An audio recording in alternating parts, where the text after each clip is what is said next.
दंडवत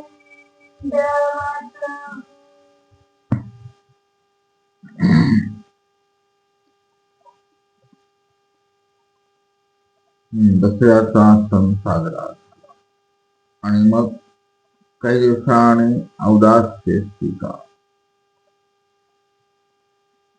ईश्वर स्वरूपाने उदासीनता स्वीकार केली. हे सगळं देवाला स्वीकार करावं लागतं. प्रसन्नता, उदासीनता, शांती, तणाव आणि प्रत्येक जीवाचे वेगवेगळे आहे. असे 10 मास अवस्थान झाल्यानंतर एक दिवस गोसावी रामदरण्यावरी औदास्य स्वीकरेल. राजावर उदास कशावरून कायच्यावरून ते नाही. ईश्वर उदास केव्हा होतात?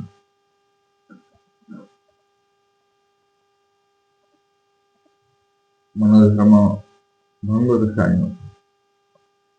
हे तर म्हणितलं केलं नाही, माहिती आहे, नको ते करायचं.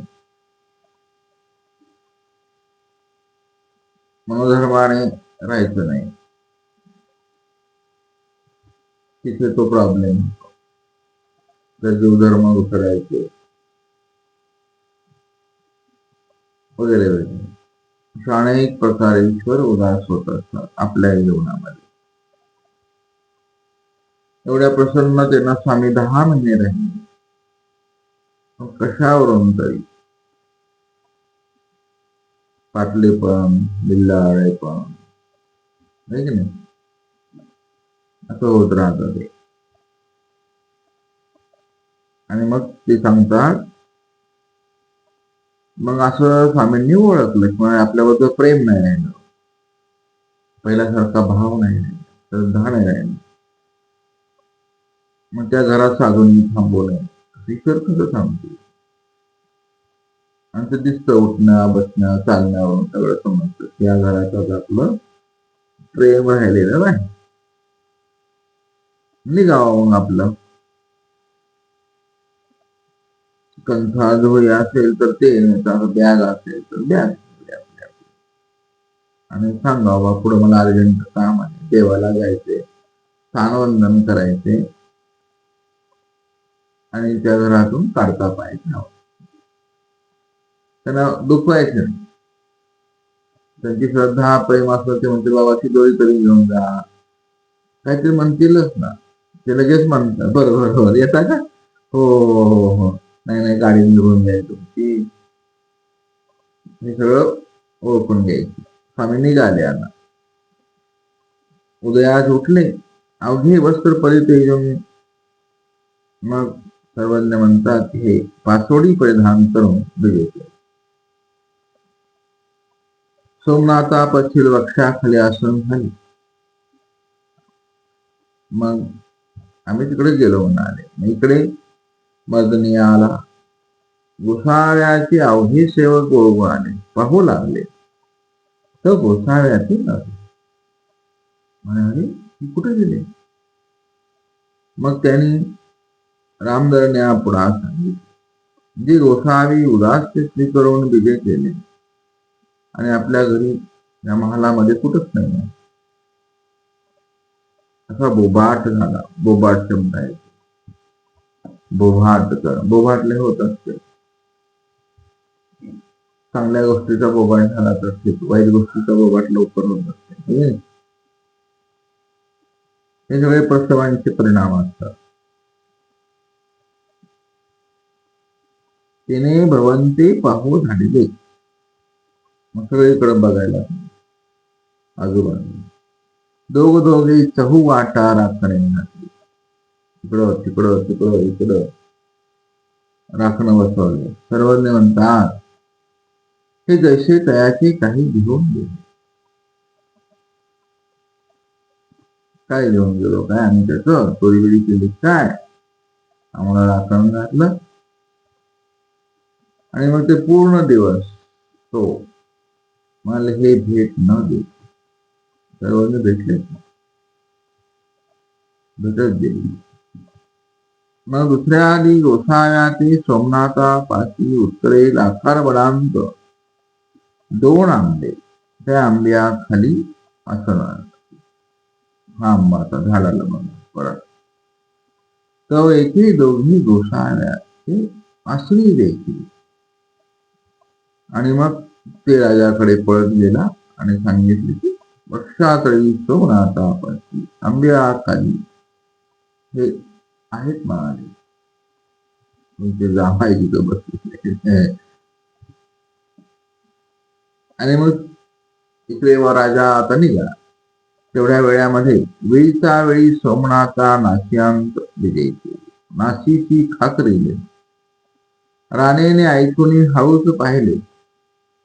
सोमनाथ पुजारी राणा तो गोसाव्यातील देखील.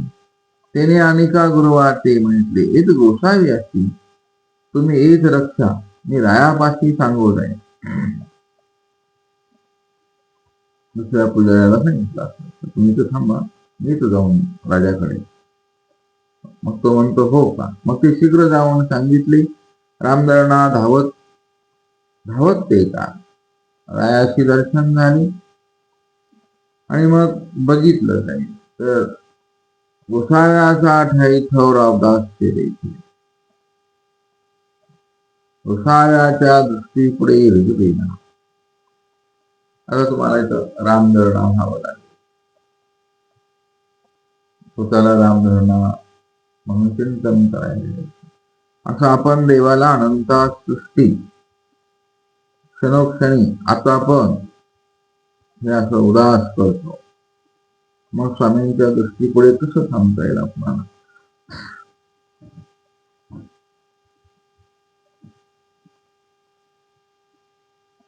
मग रामदळना भीत भीत गोसाव्याची विनवाव्याला दंडवते घातली श्रीचरणा लागला. आणि ऐसे कापा वेरिले मग विनवू लागला. का वेर केला. विनंती पण करता आली पाहिजे बरं देवाला. अशी रामदळण्याची जशी विनंती स्वीकार केली तशी आमची स्वीकार करा असं म्हणावं लागतं. गोसावी विनंती न स्वीकारते त्यामुळे नाही. हिरा आंब्याच्या बुडा खालून हिरा आंब्या खाली जाते. सर्वांनी तिथून उठून दुसऱ्या आंब्याखाली बसले. राजा म्हणायचं चला ना बाबा चूक झाली असेल माफ करा. तिथून उठून दुसऱ्या आंब्याखाली बसले. ते आंब्याचं बन किती भाग्याचं असं आहे का नाही. सर्वांनी उठून राजा दुसरीकडे जाऊन बसले. बोलायचेच नाही. म्हणजे पूर्ण जमीन पवित्र असते.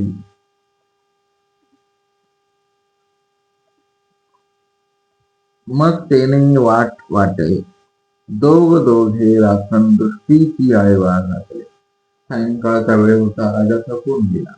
मला राखण ठेवा आता जाऊया. सर्वांनी म्हणतात याची गुपित्या राखणे घातली. राय गोसाव्याची दुःख करून आरोग्याचे विनवू लागला.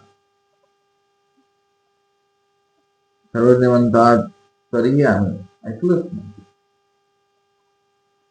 मग तेथची आरोग्य झाली. पौढ झाला. पश्चात पहारी उपहुड झाला. सोमनाथाचे उत्तरेली जगदीची खिडकी. ती खिडकीहून परिसरा विजय केले. मागोते जगती अंत आले. चौकी आसन झाले. तेव्हा राव मागोता गोसाव्याचे न्यावया कळालं पाहिजे ना. रात्री आला नाही तर नको होतं. राजा माणूस 10-11 वाजता निवांत वाटून नाही का कुठं जाणार आहेत. आपल्या सैन्याचं ठेवलेलं आहे राष्ट्र. आवडी असली की माणूस बरोबर करतो.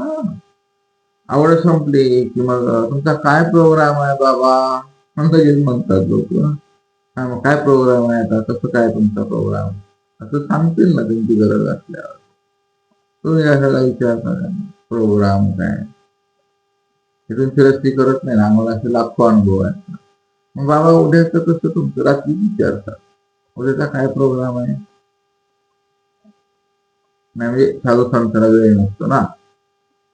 आता ते ठरवतील ना, तू त्याला विचारून राहिला. केलेलं सगळं गेलं पाण्यात. पुढे जे प्रेम होणार होतं, प्रसन्नता त्या घरात देऊन जाणार होती, ती गेली ना. फुकट काय आलं ते ठरवतील ना, त्याचं बघतील ना. उलट तुम्ही म्हणा आज राहा बाबा, राहा आमच्या, आराम करा 2 दिवस, शांती घ्या, काही निरूपण करा, स्मरण करा. निरूपण करायचं नसेल तर आमच्या घरी. हे ह्याला म्हणायचं सुसंस्कारिक वाचणे. आणि किती संस्काराची वाचणी असतील, लय ज्ञान झालेलं तर असं रस्ता दाखवतात. राजा कसला आहे? सुसंस्कारी आहे. तो रात्रभर झोपला नाही, सकाळी पहाटे झोपून आलाय. राजा आहे बरं तो. आपल्याकडे किती प्रॉपर्टी असेल, वाचणी झालं, आमदार झालं, किती प्रॉपर्टी असेल तुमच्याकडे, 1 कोटी जवळ 2 कोटी, याच्या पुढे काय दगड असणार आहे? राजाकडे किती असेल? अरबो रुपयाची प्रॉपर्टी आहे की नाही? तरी तो सुसंस्कारी आहे. पहाटच उठून आलाय 4 वाजता. आता सर्वांनी सोमनाथ आहे, ते स्थान तुम्ही पाहिलेलेच आहेत बघा, आंब्याच्या पणातले. तिथे तो सोमनाथापाशी आलेला आहे तो राजा. आता राजा येणार म्हणजे काही ठरवूच येत असतो. त्यासोबत सगळं आलं, घोडे, रथ, पायी, परिवार, सुरक्षा असते ना राजाला. सर्वांनी तिथे बसलेले, आसन झालेलं आहे. आणि विनवावयाला दुःख करवणी आग्रह करतोय. सगळं काय सांगता येत नाही मला लिहून मी, ते भाव काय काय म्हणणार ते. जेव्हा माझ्या राणीकडून सुटलं का, बायाकडूनच चुकत असतं. बायाला लटके मारतात किंवा माणसं नास्तिक असतात, परिवार इकडला तिकडनं. हा प्रसूत जातो बरं आपला. तिला का सांगितले माईंबट्टने, काय दाखवायचे? काय ज्ञान आहे का? वचन आहे का? का लीळा संपादित केली असेल? तुम्हाला सन्निधान आहे ना आता अस्थीपरीच, स्वामींचं सन्निधान आहे, वचनाचं सन्निधान आहे. वचन तो परमेश्वर. तुमची कुठंतरी अशी हेळसांड झाली आचरणामध्ये, कुठंतरी वचनभंग, नको तो वचनभंग झाला, कार्यक्रम पुरा मग कळाला पाहिजे, विनवावं लागेल, दुःख करावं लागेल. ते दुःख करताना तुम्हाला रामदेव राया भावना. आता सर्वांनी त्याची विनंती स्वीकार करतात. म्हणतात ठीक आहे, बघू काय हरकत नाही. मग आरोग्याचा आणू समजा, ठीक आहे. हा, मग ते थकी ताट घेऊ आला. सामान्य सांगितलं ताटीकडे बोलवा आता, आरवू नाही. मग सोमनाथ ती आरवणार, वय ती पवळ. आणि असं 3 दिवस सोमनाथाला अवस्थान केल्यानंतर 3ऱ्या दिवशी राजा दररोज बघून जायचा, बसायचं, विनंती करायचं. आम्ही तयारच नाही. 3ऱ्या-4थ्या दिवशी बघितलं, म्हणाले अरे स्वामींचा मुख प्रसन्न दिसतो. म्हणून ते सांगतात की गोसाळ्याच्या दृष्टी प्रसन्नता दे. हे आपल्याला कळत असतं, आपल्या मनातलं जसं वाईट तसं चांगलं.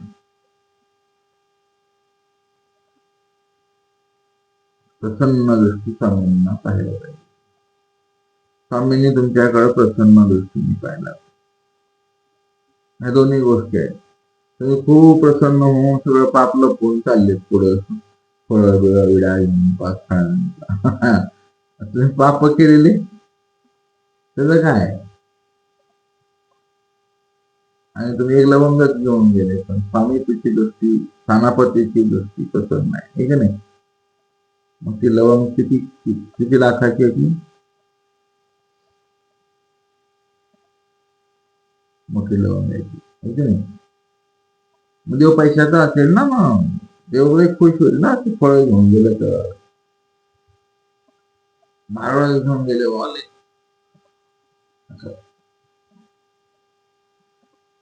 अशी गंमत आहे ना, तत्वाची कशी गंमत असते पाहावं, आहे की नाही? तत्व तुम्हाला क्लिअर असतं दाखव. आपलं तुम्हाला माहित आहे आपण काय काय केलंय ते. चाललंय मस्त पी देवाला पाच वाव, असं स्वामी मूर्ख नाही का? समजतो सगळं कळतं. स्थानापतीला सगळं समजतं, स्वामींचं काय. असं किती वेळ आहे बघ, मला सगळं समज. बघा तुम्ही चरित्र सगळं तेच आहे की नाही? त्यामुळे आमचे पास लागू द्या. आपलेच घेतले स्वामींनी, बाकी वगैरे वगैरे, हे सगळं आतल्या गोष्टी आणि बाहेरच्या गोष्टी. आपली समग्र अस्थिपरी आतली आहे, आपण त्याला बाह्यांगाने पाहतोय, आपली इथे फारकत होते. आणि आता त्याने अंतरंगातून बघितलं राजाने, अरे म्हणाले, देवाच्या दृष्टीमध्ये माझ्याबद्दलची प्रसन्नता दिसते आज. आणि मग रामदाना हर्ष झाला, दंडवते घातली, श्रीचरणा लागला, पुढा पाय मांडवणी बैसला आणि म्हटले, गेली आता किती दिवस माझा आले, का वेळताय मला, माफ करा मला. सर्वज्ञ आता बोलले, 4 दिवस सर्वज्ञ बोलले नाही, 1 वर्ष राहणारे सर्वज्ञ. काय म्हणतात, एथ प्रवृत्ती नाही, ही आता तेथ नाही, आता येणार नाही म्हणाले, आमची प्रवृत्ती नाही आता. आता दृष्टीची लिहा सुरू झाली, श्रीमुखाच्या उष्टपुटाची आणि दृष्टी.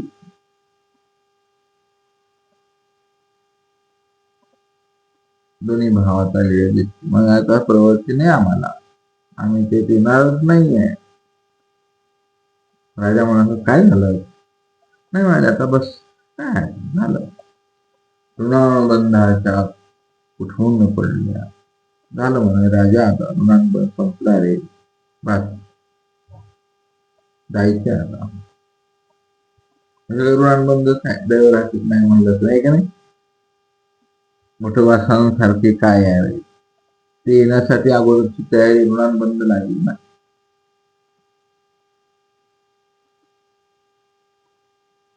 कोणाच्या प्रसन्नतेशिवाय कोणी कोणाच्या दारात येत नसतं, बरं.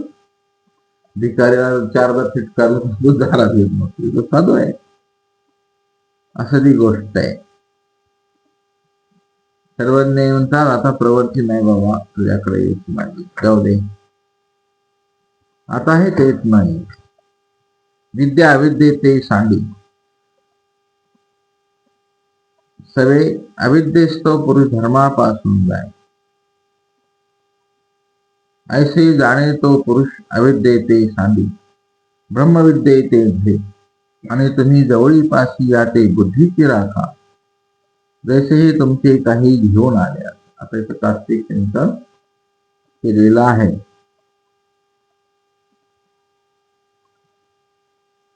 कसं कसं सांगितलंय, विद्या अविद्येला सांगते, शृंखल आहे, विचारांची मालिका आहे ती. सवयीच्या अविद्या दोषास्तव पुरुष धर्मापासून जातो. अविद्या अविद्या नाही, अविद्या म्हणजे धर्म व्यतिरिक्त केलेलं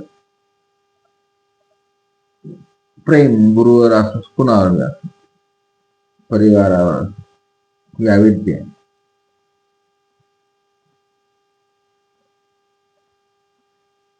हे सगळा गोंधळ आहे सूत्रांमध्ये. ती एकतर विद्या अविद्येचे सांगत असते, इथे स्वामींना दुसरं काहीतरी सांगायचं. सवय अविद्येची सवय झाली पुरुष धर्मापासून यातल्या गोष्टी आहेत सगळ्या. आणि मग ऐसे जाणे तो पुरुष अविद्येचे सांग. हे जाणलं पाहिजे. जाणीविषयी तुम्हाला सांगता येत नाही ना. बिना जाणीवेचं कसं सांगाल.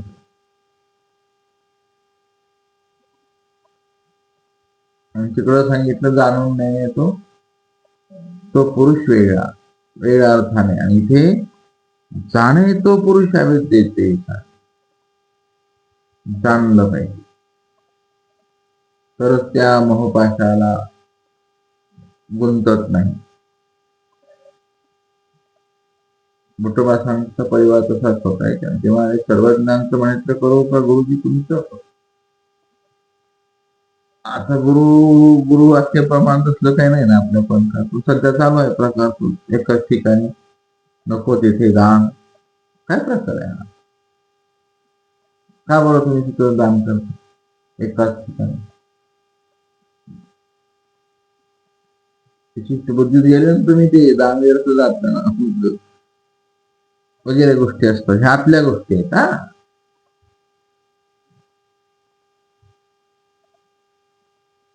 तुम्ही ती समदृष्टी नाही आली ना. मग तिथंच का गेली दृष्टी. सागरात काय ते सागरात पाणी टाकून काय उपयोग.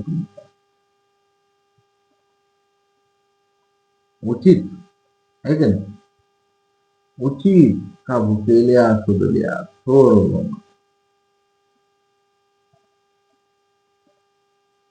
काय सुदल्या तर याचा विषय बदलून जातात. म्हणून जाणून पुरुष अविद्येचे सांगलं पाहिजे. आणि मग नंतर त्यानं ब्रह्मविद्येचे धरावं. ब्रह्मविद्येचे धरून ते सांडावं. आणि तुम्ही जवळीपाशी याते बुद्धीची राखण. बुद्धीचं राखण आहे. हे सगळं आपल्या गोष्टी आहेत. बुद्धीची काय राखण घालतोय राजा म्हणाले. तू तुझ्या जवळीच आहे ना. तुझ्या जवळच आहे ना बाळा. जसे हे तुमचे काही घेऊन आलं काय. जे जी म्हणाले हे काय. आता हे पुढचं वाक्य खूप महत्वाचं. तो म्हणतो गोसावी आमचे सर्वस्व. तर सर्वस्व आणले नव्हे काय म्हणाले. आमचं सर्वस्व घेऊन आला हा उच्च भाव आहे. परक्या व्यक्तीला सर्वस्व मानणं. आणि ते म्हणतात सर्व घेऊन आले ना तुम्ही सोमनाथाच्या. माझं राज्य घेऊन आलात बाबा तुम्ही. काय नाही आणलं ते माझं सर्व आणलं. सुख चैन सकून प्रसन्नता शांती सगळे घेऊन आले ना बाबा तुम्ही. माझं सर्व वैभव तर तुम्हीच आहे. 1 वर्ष झालं माझ्या घरात नगरात प्रसन्नता आहे आनंद आहे. पशु पक्षी जलचर नाही का वेली झाड आनंदात आहे. गावातले लोक आनंदात. गुंजपूर गावाने रुद्रपूर सोडलं तर गावात संकट आलंय की नाही. माहिती गेले पुन्हा मी नाही येत. गावांनी गावकरी न लागले. त्याने पुसा माही महिमट्टाकडे. अरे नाही आता नाही. आता आमचे बाबा नाही. मी तर येणारच नाही. आठवते का हे सगळं असं होत असतं आपल्या परीमध्ये. कुपरी केव्हा संचरते अविद्या. अविद्या अविद्येचे सांगते. विद्या अविद्येचे पसरते. हे सगळा गोंधळ आहे. वैचारिक स्थितीतला गोंधळ आहे. आणि तो आतला गोंधळ आहे. आणि तो तुमच्या स्वभावात चेहऱ्यात दिसून येतो. बोलण्यात कळतं ना सगळं. आणि तुम्हाला तर ईश्वर प्राप्त करायचं आहे. मन किती तुमचं स्वच्छ आणि निर्मळ पाहिजे आहे ना. तो अधिकार वाढवायला पाहिजे. तो राजा म्हणतो तुम्ही माझं सर्वस्व आहे बाबा. रडायला लागला तो अक्का स्वामीच्या मांडीवर डोकं ठेवलं आणि रडायला लागला. नका ना देवा असं म्हणून, ते माझं सर्वस्व आहे ना, सर्व घेऊन आले ना तुम्ही. आनंद, सकून, चैन, प्रसन्नता जर नाही संसारात भेटली, वैभव राखायचा असता, मग ती झोपडीच बरी होती बाबा. आता हे सगळं गेले बरं. वेदवंतापासून गेलं, नामधारकातून गेलं, वाचनिकाकडून गेलं, साधूकडून गेलं. मठ मंदिर प्रसन्नतेसाठी दिलेल्या देवाने, घे बाबा तू मस्त छान प्रसन्न, मला प्रसन्न ठेव. मला उदास करून तू काय करतो सांग. आता हे सगळं ज्ञान, आचार विचार पडले आहे. आणि मग असा अश्रुपात करून झळंबून नैनी कर्ण रूपा गुंडाचा अक्षरी भूतची विनवू लागला, असा अनुताप पाहिजे. कसा, काय काय सांगितलं सांगा बरं. झळंबायचा जवळ सांगतो. नैनी करुणा रूपता आहे, अश्रूंच्या धारा आहे, आणि अक्षराशी कशी आहेत, गुंडळता अक्षर.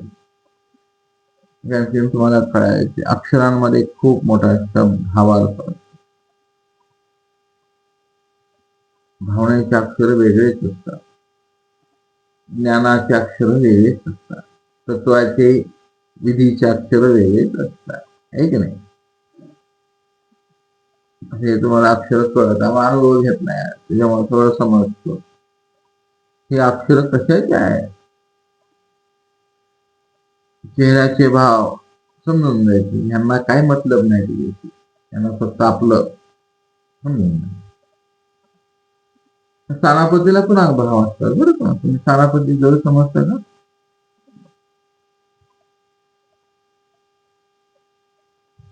जर परमाणू ठेवले म्हणून समजा, नंतर तिथल्या कृपेला, तिथल्या मायमयाला, कृपा म्हणजे काय, तिथली स्थानापती सांगा.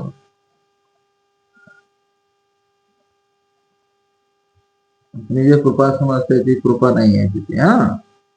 शोध घ्या परत तिथं काय. आणि ती जवळ गेल्यावर समजते का स्थानापतीला, इथं मठात राहिल्यावर नाही समजत.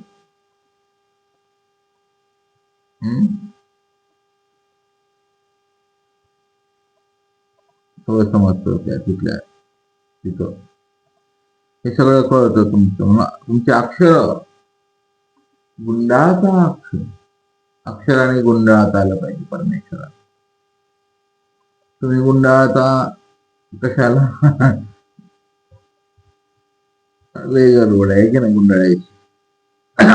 विधीलाच गुंडाळून टाकले, अक्षरांना कुठं गुंडाळ. ते अक्षर आहेत, त्या अक्षराने ईश्वर स्वरूपाला गुंडाळता आलं पाहिजे. म्हणून खूप मोठा शब्द आहे हा. पुन्हा एकदा वाचतो. अश्रूपाती धळंबता नयनी करुणा रूपा गुंडाळताक्षरी बहुत विनोदा. एक प्रकार नाही विनंतीचा, अनेक प्रकाराने विनंती करावी, ह्याला म्हणायचं प्रायश्चित्त.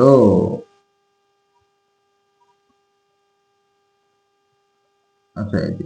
आता सुरुवात झाला तुमची दररोजचं प्रायश्चित्त. त्यालाच म्हणायचं निर्वेद, अनुताप, अनुशोच, आरती. हे चारही गोष्टी गुंडाळता अक्षराने करायचं. म्हणजे एका लेण्यामध्ये तुम्हाला असं लिळा आठवत हाही तुमचा प्रवेश झाला पाहिजे त्याच्यामध्ये. लिळा आठवून झाली की हा एक अँगलने आठवायचा, मग त्या एका अँगलने. ह्याच्यामध्ये ईश्वर स्वरूपाची क्रीडा आहे, तो अँगल वेगळा, उदासीनतेचा अँगल पुन्हा वेगळा.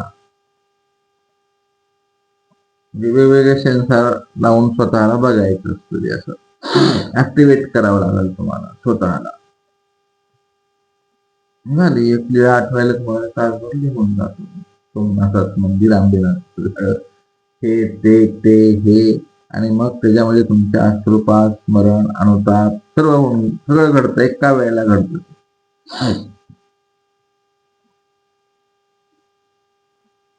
मूर्ती स्मरण ते कसं आहे ते सूत्र?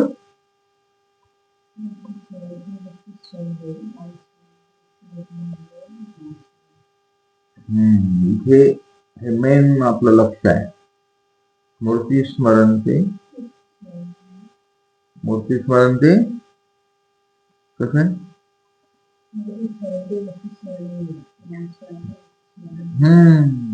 दोन्ही मूर्ती स्मरण, नामस्मरण. काय म्हणतात ते होय, हे होय, ते होय, ते होय. स्वामी इथं गुंडाळून टाकलं स्वतःला. म्हणले बघा भाऊ, तुम्ही गोंधळात पडूच नका. वस्तुस्मरण वेगळं, नामस्मरण वेगळं, मूर्तीस्मरण वेगळं, हे सगळं वेगळंच आहे, सगळं एकच आहे.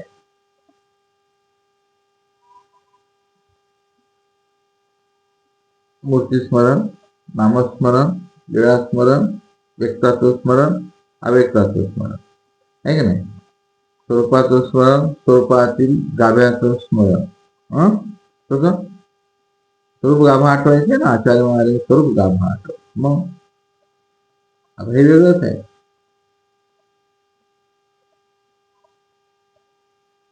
शक्ती अंगाचं स्वरूप, शक्ती अंग स्वरूपाने वेळेमध्ये असतच नाही. असं आहे. चला, इथे आपण सगळे अपूर्ण याचे क्लासेस काढले पाहिजे. ब्रह्मविद्या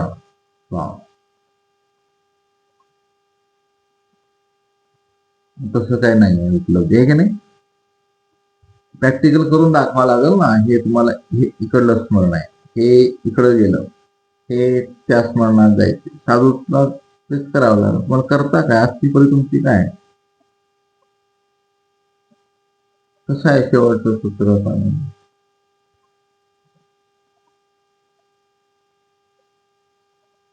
ते होत होईल ना. ते शून्यताय झाले, झाले, मग निरालंबी झाले.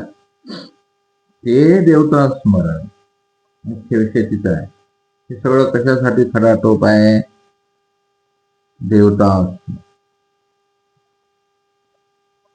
स्मरण करत काय करायचंय? जन्मक्षेप एकच दिवस करायचंय का नाही? जन्मक्षेप आहे. बोर होऊन द्यायचंय का देवाला? उदास होऊन जन्म त्यात झालं काय? चला, तर मग असं गुंडाळता अक्षरी भोवतीनो लागला मग गोसावी विनंती तरी नसे करते. मग राजाने विचार केला, मग काय करू मी?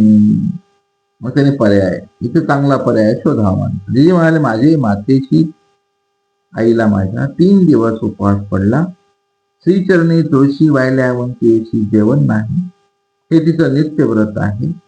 तर म्हणाले, बाबा माझ्या आईसाठी तरी तुम्ही आवारादिनी करा. माझी माता तुमच्या श्रीचरणी तुळशी वाहील, तिचं पारणं होईल, तिचं व्रत सुफळ होईल. म्हणून पुन्हा रडू लागला. मग सर्वज्ञांनी एक हास्य केलेला आहे. हास्याचा उल्लेख सांगून आपण समारोप करू. सरळा सुप्रसन्न लोचनी इतकित हास्य करून सर्वज्ञ त्याला आता बोलतात. कसं केलं हास्य सर्वज्ञांचं? सुप्रसन्न लोचन आहे, म्हणजे डोळे आहे.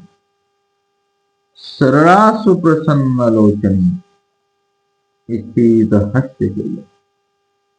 लाफ्टर क्लास आहेत तर सांगू हास्य केलं.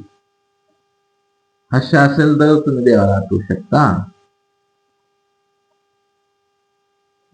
हास्याच्या किती वेळा आहेत बरं? चिंतन करावं लागेल. हास्य, इथं हास्य आहे का? हास्य करून सर्वज्ञ म्हणतात, अरे राजा, तेच ते का? पुन्हा तेच चावलंय तू? राजा म्हणतो जी जी, अवघ्या दिशीचे एक वेळी वाटी, तिचे व्रत संपूर्ण होईल, श्रीचरणा तुळशी वाहू द्यावी. मग जी जी म्हणाले, आपण या प्रत्याये तैसे गोसावी करतो. जी म्हणाले, माझं तसं काहीच नाही. पूर्व आणि उत्तर क्षण दुर्लभ साधायचा आहे त्यांना. प्रत्येक विधीचा पूर्व आणि उत्तर क्षण दुर्लभ. आपण विधीला धरतो तर उत्तर क्षण आपला सुटून जातो. विधी धरताना पूर्व क्षण उत्तर क्षण दुर्लभ असला. कुठल्या विधीचा? हे नवीन आहे का तुमच्यासाठी? काय बोलते? पूर्वोत्तर क्षण काय भेटी काढायच का? वचन भेटत नाहीत का तुम्हाला? दररोज स्वामी भेटत नाही का वचनाच्या रूपाने? मग त्या वचनाला अपूर्वतेने भेटता आलं पाहिजे आणि सोडताही आलं पाहिजे. तुम्हाला दुसऱ्या विधीत प्रवेश करायचा आहे ना, त्याला असं उत्तर क्षणाने दुर्लभ क्षणाने ते वचन सोडावं. मी आता हे वचन इथं थांबवतो देवा, आता मी दुसऱ्या वचनात दुसऱ्या विधीत मी स्पष्ट करतो. मी संघातून सांगातात चाललाय, संघातातून मी भेटीत चाललाय, भेटीतून मी शुश्रूषेत चाललाय, शुश्रूषेतून मी आता स्मरणात चाललाय, तिथून मी आता पोथीत चाललाय, मी शास्त्राच्या चाललाय, मी आता प्रसाद सेवेत चाललाय, आता मी नामस्मरणात चाललाय, आता मी मूर्ती स्मरणात चाललाय,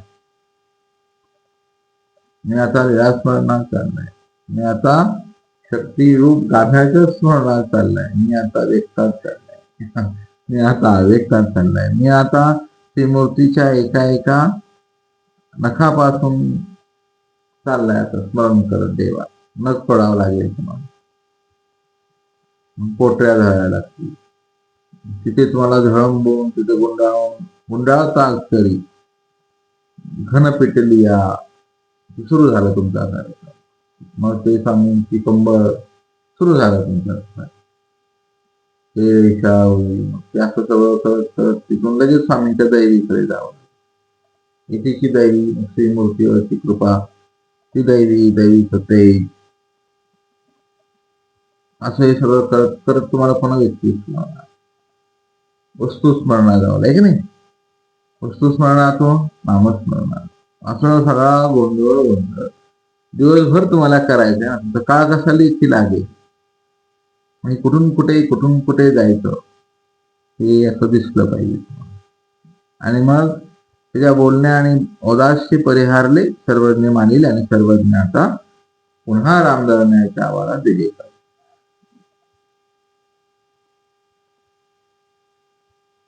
दंड